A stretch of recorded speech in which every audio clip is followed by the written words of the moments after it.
Hello. If you are watching this, you are either the creator of this story or you just like horror stories and somehow fumbled onto this page with I think 5 subscribers now. I don't even know how. I haven't posted yet. But yeah, thank you so much for letting me narrate this.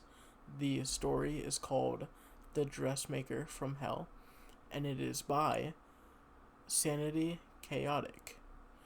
I will leave a link to their Reddit page in the description. And give so much support to this creator, please. Their art is amazing. It will be up screen the entirety of this video. I'm kind of fumbling with my words here, but yeah. Thank you so much, and if you like this, please let me know. Also like and subscribe. That goes a long way with me. And yeah, I'm gonna try to be posting more, but I don't really have a schedule. You might see some more narrations of me from Sanity Chaotics, maybe if they would like me to make some more. But yeah, I'm gonna stop rambling and let you listen to the story. If you if you like it, let me know down in the comments. And I'm thinking of posting every 1 to 2 weeks. Yeah. So sit back, relax, get some popcorn, get whatever you do to relax, and I hope you have an amazing night.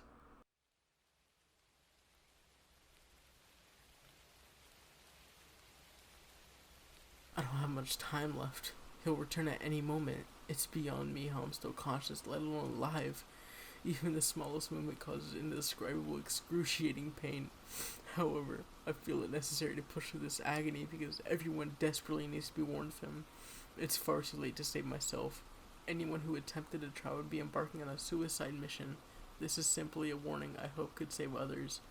The fate of meeting this man, this demon, isn't something I wouldn't even wish on my worst enemy.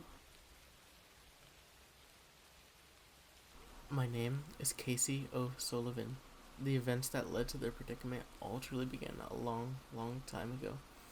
My youngest days, actually, maybe even before my birth, this fate had been determined for me. The more I think about it, yes, it was inevitable I meet my maker at the hands of Julius Doherty. Hopefully, this will all make sense to you by the time you're done reading. I don't know if I'll be able to finish telling my story before my imminent death. Forgive my rambling, I'm very foggy in the head. I've gotten ahead of myself. Let me get back to where I started.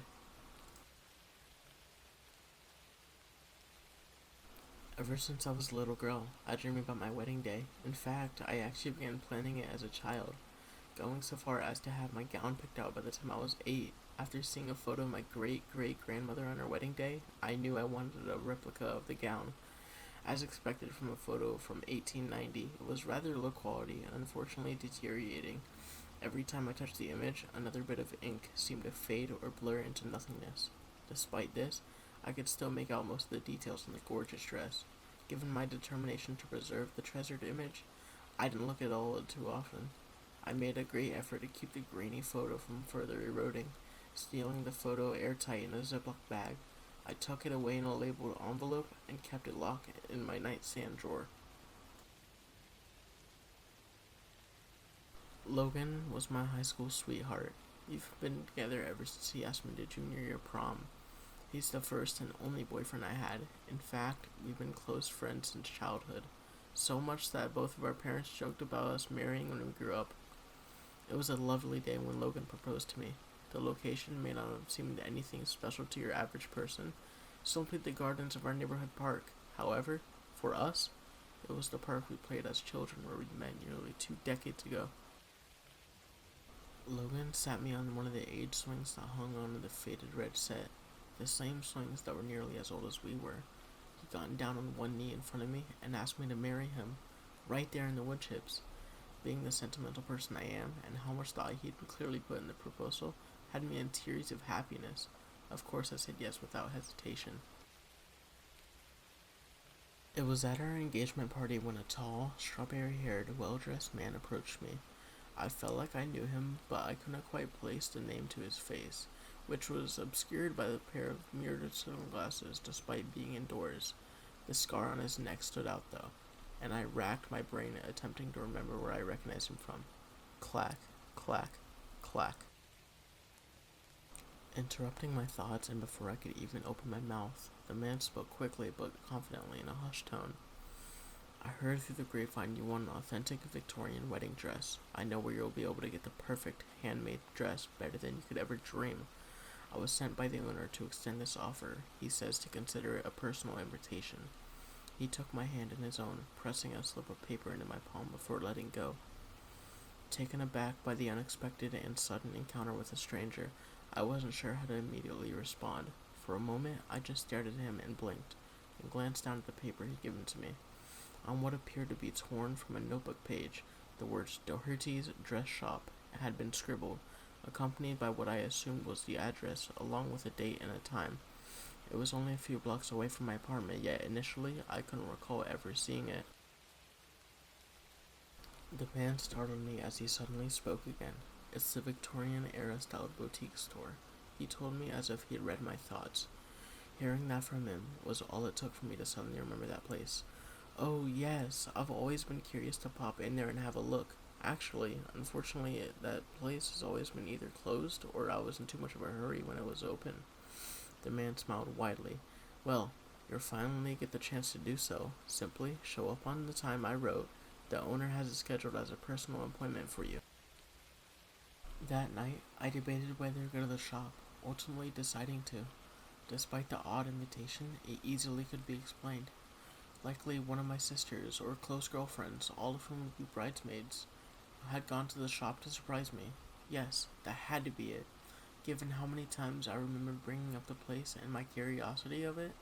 As for the unnamed stranger who gave me the invite, I gave up trying to remember where I recognized him from. Reason being, he was obviously an employee of the shop he invited me to.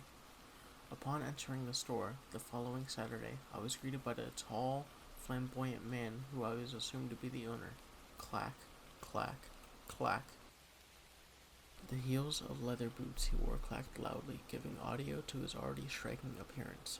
Dressed in a button-down shirt with shiny gold and blue stripes, it had an oddly pleasing clash with the dark yet bright purplish hair that framed his face, which reminded me of a porcelain doll. On his right cheekbone, a small, black heart had been tattooed beneath his eye. With a soft, almost harmonic voice, he spoke to me. I see you accepted my invitation. How wonderful to meet you, ma'am. The man smiled gently, and congratulations as well on the engagement, offering my hand out to shake. Nice to meet you too. I've been looking forward to our appointment. He didn't take my hand, instead crossing his arms in a manner that felt a bit intimidating. However, the relaxed smile on his dollish face kept me at ease. As have I. Your sister is acquainted with an employee of mine and happened to mention your wedding to him? Oh, yes, that would explain how you knew. Though it hadn't been exactly what I had assumed previously, it made even more sense and calmed the bit of remaining anxiety I had. Mm-hmm. The purple-haired man nodded at me. I heard you had something specific in mind? Yes, my great-great-grandmother's dress. I reached into my purse and tried to get the treasured photo. I have a picture I brought with, in fact. The tall male wordlessly uncrossed his arms and held out a rather delicate hand. His long, slender fingers were manicured better than my own. I hesitated upon noticing how sharp his glossy, black nails appeared to be. Well, he raised an eyebrow.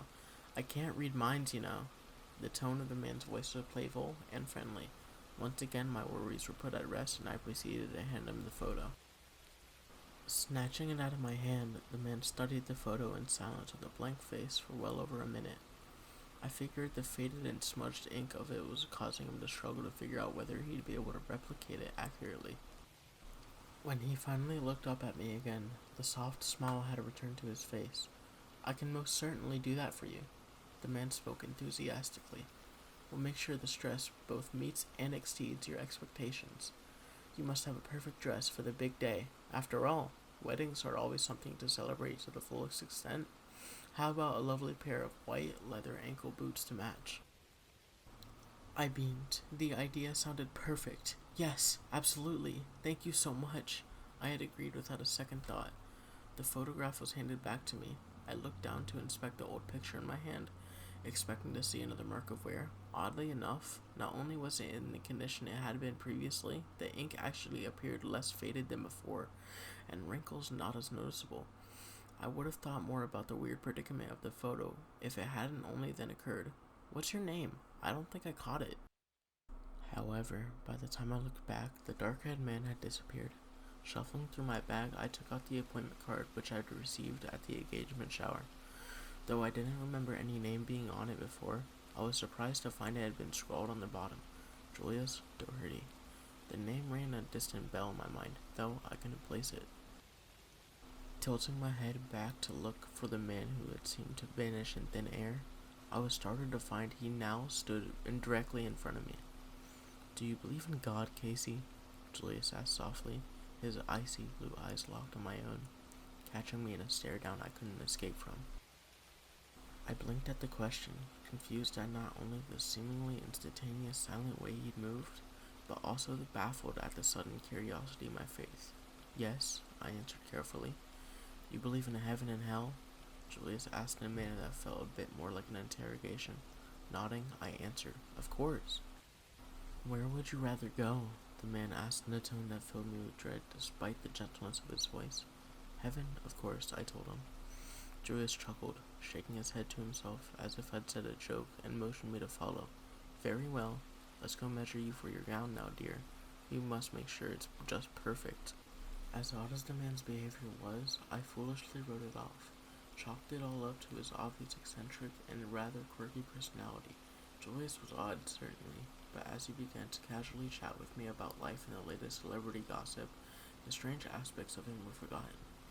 As our light-hearted conversation flowed while he'd taken down my measurements, he began to feel like an old friend. Julius was friendly, sweet, and kind even. He decided to make the veil for my wedding gown free of charge, and when I pushed back, he insisted. Once we'd finished covering all the bases for my wedding attire and scheduled my next appointment, Julius saw me out. He walked me to the door and held it for me, a real gentleman. "You get home safe now, Casey," he told me, opening the door into what I now realized was early night. I could have sworn I'd been there no longer than 2 hours at most. "I will. Thank you again. Really. Just gotta give Logan a call and let him know I'm alright. He must be worried." I reached to take my phone out. 8:30 p.m. How the heck had it been over 8 hours? "You can just blame me," Julius chuckled lightheartedly. "I shouldn't have kept you so long chatting. Time is an odd thing." I didn't understand exactly what he meant by the last part, so I just agreed, as I was running late already and I didn't have the time to ask for an explanation. "It is.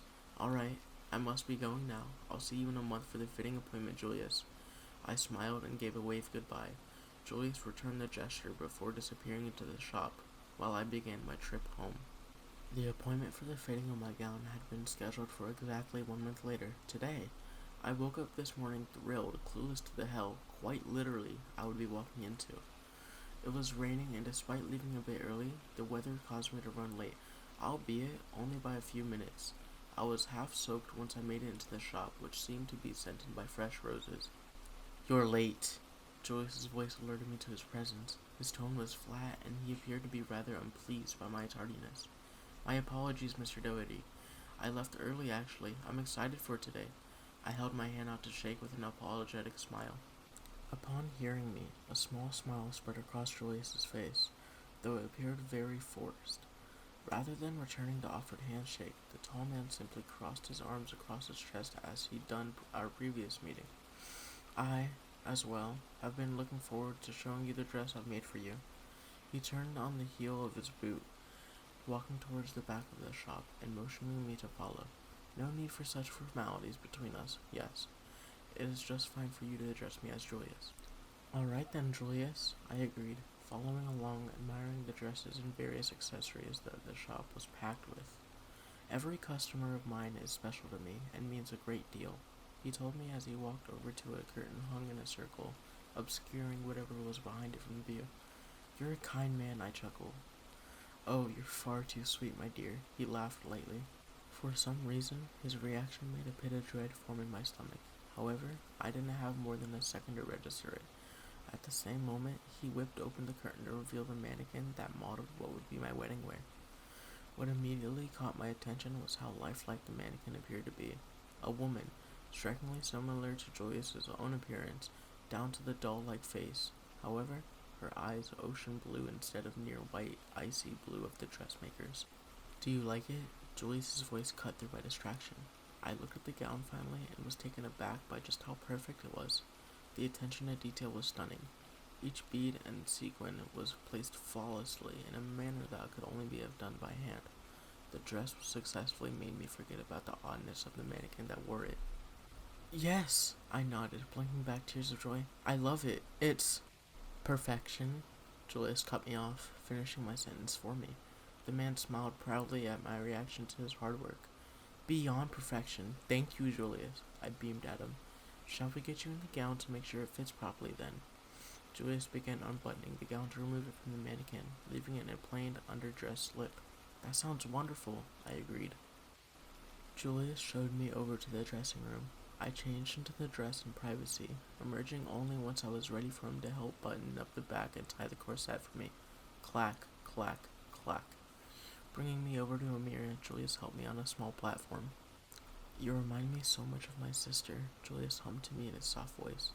Looked just like she did on her wedding day. He did up the buttons of the dress. Oh, you have a sister? I asked while admiring myself in the gorgeous handcrafted gown. It was so flawlessly made that it may have well been a true Victorian-era vintage dress. The corset was laced and tightened to the extent I could hardly breathe. I did, the man sighed, placing the lace veil upon my head. Julia stood behind me as he adjusted it, while I watched both of our reflections in the mirror. Did? A sad smile on the dressmaker's face was visible. Yes, Julia spoke, but she's dead now. There was something about the way sweetness dripped from the words that made my stomach twist. I'm sorry to hear. I turned my head to look him in the eyes while expressing my condolences. Don't be. Joyce's voice grew softer and sickeningly sweet. She was a real bitch. To my horror, his sad smile warped into a demented grin, showing razor-sharp teeth that were inhuman. Excuse me? I attempted to back away but didn't get very far as I stumbled on the long gown. Clack, clack, clack. The sound Julius's boots made was deafening as he stepped forward, grabbing my wrist and digging at what I realized in terror were claws into my flesh. Julius' expression grew unsettlingly gentle again as he spoke. Just as I said, she was exactly like you. No worries though, my dear Casey. I'll turn you perfect, just as I did for her. Those words made it click why the mannequin which had modeled my dress resembled the demon in front of me. That had been his sister. I yanked my arm out of his grip in disgust and fear, adrenaline helping me ignore the pain of his claws ripping through my skin. Julius just stood there, watching me with his icy, dead eyes and an unreadable expression as I backed up, clutching my injured arm to my chest. You fucking monster! I spat. Clack, clack, clack. I'd made him angry, furious. He'd reached a claw hand out towards me again, but I managed to just escape it, making a mad dash towards the door. Clack, clack, clack. I tried the handle, but it was stuck, locked. I was trapped. Clack, clack, clack. I felt my stomach drop as outside the glass, the world blurred and faded until it was nothing but black.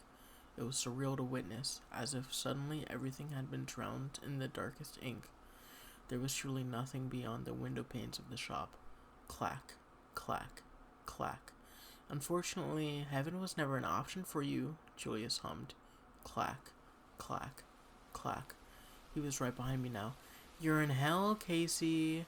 Let me go, I screamed, turning to face my capture. Julius didn't respond. He simply raised a hand and struck me across the face with enough force I fell to the ground. Something heavy hit my head. There was a searing pain, and then my own vision faded to black just as the world outside the shop had. I awoke strapped down on the surgery table in the most severe pain of my life. The stench of blood was mixed with the overpowering sweet scent of rotting roses. Looking down at my body, I realized to my horror I was missing multiple patches of skin. Though I was still dressed in the gown, the fabric had simply been removed along with my flesh beneath. The amount of anguish my body was in prevented me from being able to tell if I was dreaming or not. I was still groggily coming back to reality when I heard the unmistakable sound. Clack, clack, clack. The clacking of the dressmaker heels alerted me to his presence. My vision was blurry from the pain, but I could make out he carried a large pair of old, rusting and dulled but jagged scissors. The blood covered him confirmed that he indeed had skinned me. Clack, clack, clack.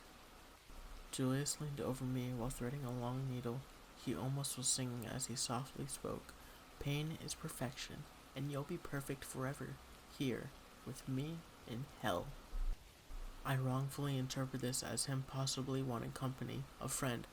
I'll stay, be your friend even. Just don't kill me like this, please, I begged.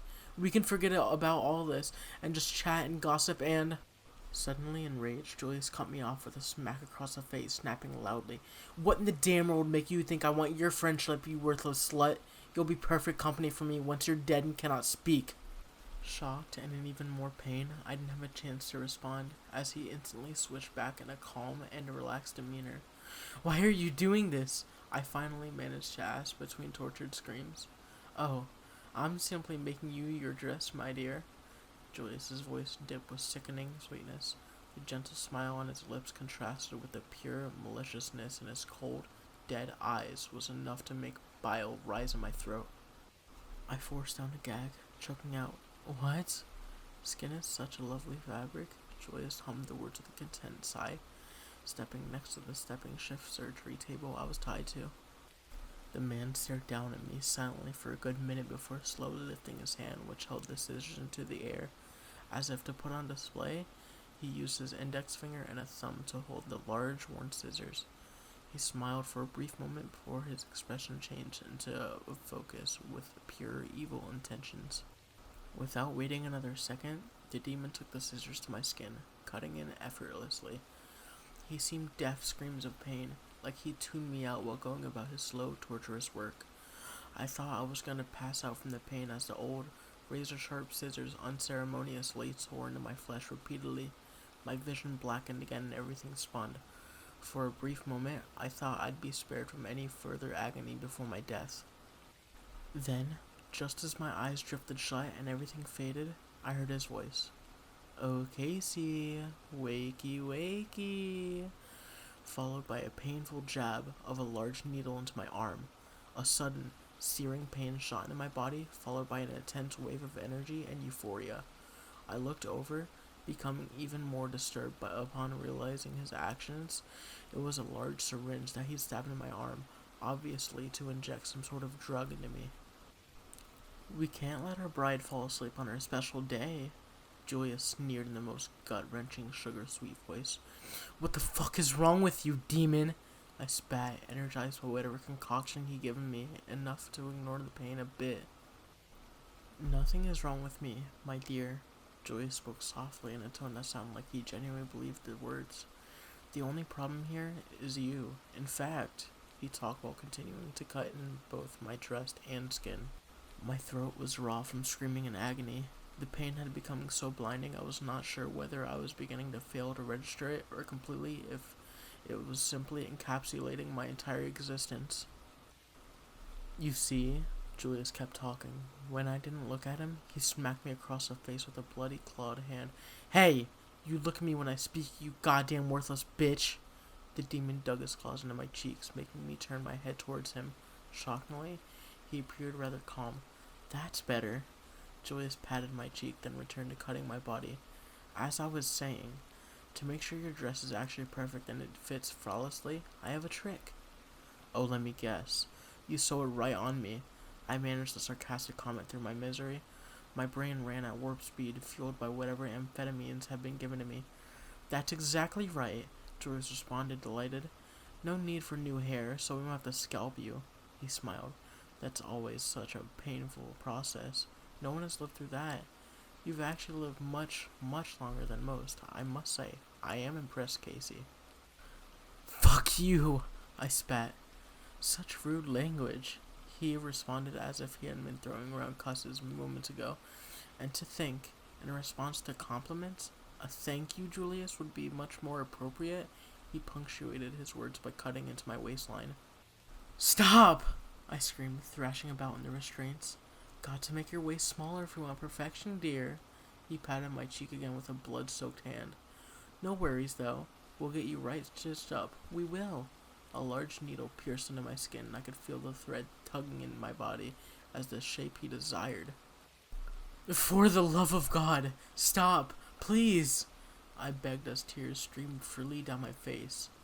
There's no God here, Casey. You're in hell. He repeated his earlier words as he finished stitching me. The other side of my waist was given the same treatment, though I could tell he was purposely taking his time. His expression gave away how much he enjoyed my suffering. Finally, once Joyous was finished, he straightened upright. The nose of his boots could be heard as he backed away. Clack, clack, clack. Time to put your boots on you, Joyous declared, moving to the foot of the table. Huh? With a grin, the man held up a hatchet for me to see before raising it into the air, preparing to deliver a strike. Don't! Please! I never got a chance to finish my sentence. In one brutal but clean blow, the limb was severed. I didn't even realize I'd been screaming until I felt a hot iron press against the stump to cauterize it. That feeling was what caused me to screech so loud my vocal cords blew out. Joyous spoke as took his large needle and thread back up. Finally, you've shut the fuck up. Thank goodness. With quick yet small pristine stitches, he sewed a white boot over the injury to replace where my foot had been. I glared the best I could through the torture and my tears, ignoring the excruciating misery I was in, to give him the middle finger. Julius simply rolled his eyes and stretched his shoulders before giving my other foot the same treatment as the first. This time, he seemed to work quicker, almost in a rush. I couldn't scream, but I didn't even want to anymore. Instead, I silently wept and accepted my fate. Clack, clack, clack. He backed up again.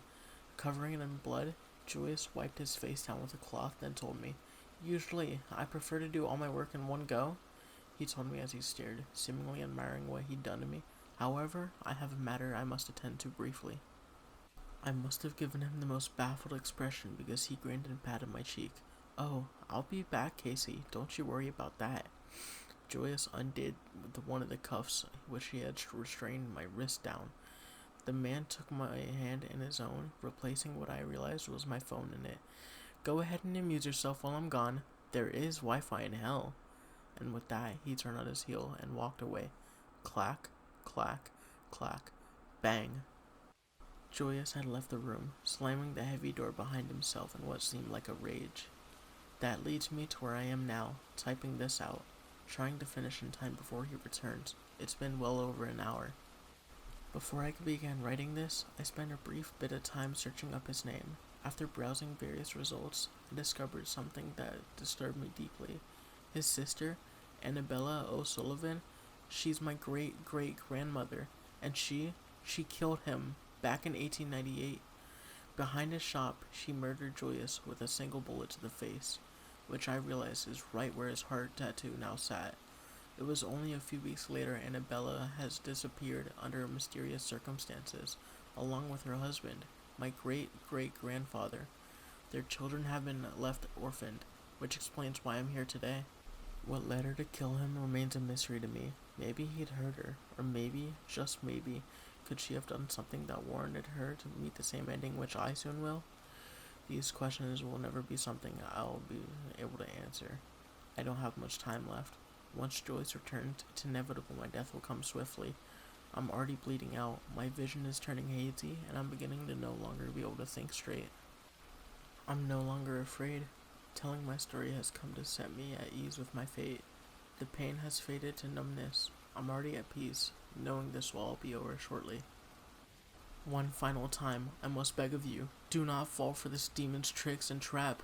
Don't fall for his disguise as harmless. He's anything but that.